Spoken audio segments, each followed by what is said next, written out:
ஓம் நமச்சிவாய. என் செல்ல குழந்தையே, உனக்கு ஒன்றுமில்லை செல்லமே.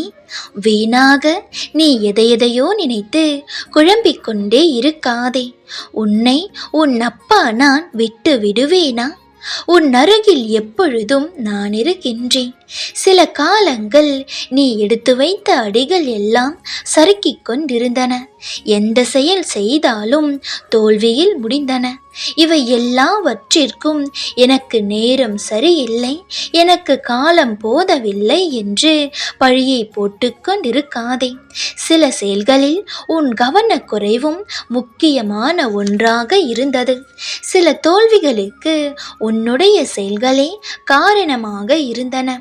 சற்று நிதானமாக யோசித்து பார். வாழ்க்கையில் நடக்கும் எல்லா செயல்களுக்கும் மற்றவர்கள் மேல் பழி போட்டு நகர்ந்துவிட முடியாது. நீ செய்த தவறுகளையும் உன்னுடைய குறைகளையும் வெளிப்படையாக தெரிந்து கொண்டு அதை திருத்திக் கொண்டால் மட்டுமே எதிர்காலத்தில் வெற்றி காண முடியும். ஒருவன் என்ன செயல் செய்கிறானோ அதுவாகவே அவன் ஆகிவிடுகிறான். அதனால் ஒவ்வொருவரும் தன்னை தானே உருவாக்கி கொள்கிறான். ஆகவே நம் செயல்களிலிருந்து நாம் தப்பிக்க முடியாது. எனவேதான் செய்யும் செயல்களில் கவனமாக இரு என்கிறேன். உன்னை ஜெயிக்க யாரும் பிறக்கவில்லை என்று நினைக்காதே. எல்லோரையும் ஜெயிக்க நீ பிறந்திருக்கிறாய் என நினைத்துக்கொள்.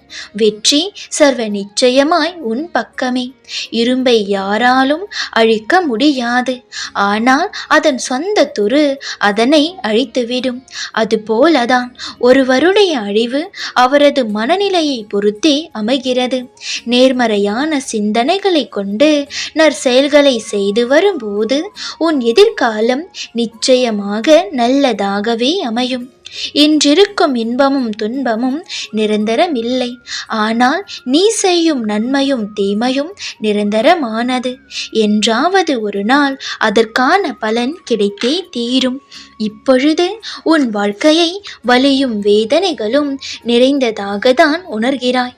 ஆனால் எந்த அளவு வலியை நீ அனுபவிக்கிறாயோ அந்த அளவு மிகப்பெரிய வளர்ச்சியை அடைவாய். இதுவரையில் நான் நன்மையை பற்றி தான் சிந்தித்து கொண்டு இருந்தேன். நல்ல எண்ணங்களை தான் விதித்து கொண்டிருந்தேன். நல்லவைகளை மட்டும்தான் செய்து கொண்டிருந்தேன். ஆனாலுமே என் வாழ்க்கையில் இன்னும் ஒரு நன்மையும் நடக்கவில்லையே அப்பா என்று நீ ஏங்குவது எனக்கு கேட்கிறது. என் பிள்ளையே, நீ செய்த செயல்கள் எதுவும் வீணாக போகவில்லை. நீ இதுவரை செய்த நற்செயல்களுக்கு உன்னுடைய பூர்வ ஜென்ம புண்ணிய கணக்குகளும் பேச தொடங்கிவிட்டன. இதுவரை உன் மனதை சஞ்சலப்படுத்திய நிகழ்வுகள் எல்லாம் தலைகீழாக மாறும். சட்டென்று உன் வாழ்க்கையில் ஒரு மாற்றம் வரும். நீ மகிழும்படியான, உன் உள்ளம் நெகிழும்படியான சில நிகழ்வுகள் நடக்கும். நீ எதிர்பார்த்த விஷயங்கள் எல்லாம் நீ எதிர்பாராத சமயங்களில் நல்லபடியாக நடந்து முடியும். அதுவரை சற்று பொறுமையோடு இரு. ஓம் நமச்சிவாய.